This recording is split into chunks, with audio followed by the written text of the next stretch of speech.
আমরা তো নিজেরা সেফ এক্সিট চাচ্ছি না, অর্থাৎ আমি এই দেশেই থাকবো, স্বাভাবিক এক্সিট চাচ্ছি। আমরা দায়িত্ব বুঝিয়ে দিয়ে আমি আমার ঘরে থাকবো। আমি দায়িত্ব বুঝিয়ে না দিয়ে বিমানে করে পালিয়ে যাব, আমার তো সেকেন্ড হোম নাই, আমার তো বিদেশে বাড়ি নেই, দেশে শহরে আমার ঘর নাই, আমি ভাড়া করে থাকি, সাধারণ জীবনযাপন। দায়িত্ব নেওয়ার পরে যেদিন দায়িত্ব নিলাম 8ই আগস্ট, ক্যাবিনেট সেক্রেটারি আমাকে বললেন, স্যার আপনার জন্য একটা পতাকা সহ একটা গাড়ি আছে, আপনি বাসায় যান। আমার তো বাসায় নাই, আমি তো সকালবেলা ফ্লাইটে আসছি। তো তিনি আমাকে বললেন, তাহলে এক কাজ করেন, আমি একটা রেস্ট হাউস আপনার ব্যবস্থা করে দিই। এই দেশ আমাদের, এটাই আমাদের শেষ ঠিকানা। আমরা স্বাভাবিক এক্সিট চাচ্ছি, একটা নির্বাচন দিয়ে দায়িত্ব হস্তান্তর করে চাচ্ছি। আমাদের সরকার, আমাদের মাননীয় প্রধান উপদেষ্টা প্রফেসর ডক্টর মোহাম্মদ ইউনূস সাহেব একেবারে ক্যাটেগরিক্যালি ঘোষণা দিয়েছেন এবং বারবার এটা আমাদের প্রেস সচিব শফিউল আলম সাহেব রিপিট করছেন যে ফেব্রুয়ারিতে নির্বাচন হবে এবং নির্বাচনে যত প্রয়োজন আমাদের লোকবল, ল এনফোর্সমেন্ট এজেন্সি, প্রশাসন সবার সাথে যোগাযোগ আছে এবং আমরা এভাবে এগুচ্ছি। প্রতীকও প্রায় বরাদ্দ,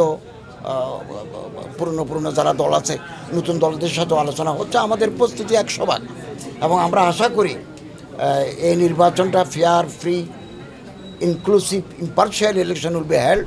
আমরা এটা করার জন্য প্রস্তুতি নিচ্ছি এবং আমরা আশাবাদী ফেব্রুয়ারিতে আমরা নির্বাচন দিয়ে আমরা একটা নির্বাচিত সরকারকে, ম্যান্ডেট প্রাপ্ত একটা গভর্নমেন্টকে দায়িত্ব হস্তান্তর করব। এতে আমাদের কনস্টিটিউশনাল কন্টিনিউটিটা, সাংবিধানিক যে ধারাবাহিকতা, এটা রক্ষা পাবে। কারণ 5ই আগস্ট 2024 প্রাইম মিনিস্টার যখন চলে গেলেন, 8-এ আমরা শপথ নিয়েছি, 8 তারিখ। মাঝখানে 3 দিন ছিল ক্রুশিয়াল মুভমেন্ট, দেশটা কী হবে, কার হাতে যাবে, এটা একদিন ইতিহাসে আসবে। এখন আমরা দায়িত্ব আছি বলে এখন বলতে চাচ্ছি না। তারপরে সংসদ ডিজলভ হয়ে গেল, তাহলে রাষ্ট্র চালাবে কে? হাইকোর্টের পরামর্শক্রমে, সুপ্রিম কোর্টের পরামর্শক্রমে ইন্টারিম গভর্নমেন্ট ফর্ম হলো। আমরা একেবারে ধ্বংসস্তূপের উপর দাঁড়িয়ে এতদিন পর্যন্ত আমরা দায়িত্ব পালন করেছি।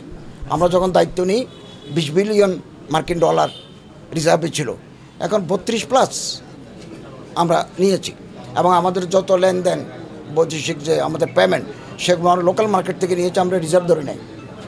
এবং আমার মন্ত্রণালয়েও আমরা অনেক দূরে এগিয়ে গেছি, বিভিন্ন আরও কিছু দৃশ্যমান আমাদের অগ্রগতি আছে বিভিন্ন মিনিস্ট্রিতে। এত কম সময়ের ভিতরে বেশি অগ্রগতি লাভ করাটা আসলে কঠিন, এগুলো সময় নেই। সংখ্যার কথা যেটা বলছেন, এটা নির্বাচন কমিশনের ব্যাপার, ওনারা স্বরাষ্ট্র মন্ত্রণালয়ের সাথে মনিটর করছেন, ওনারা এগুলো দেখবেন, যা যা করা দরকার। তবে আমাদের প্রস্তুতি 100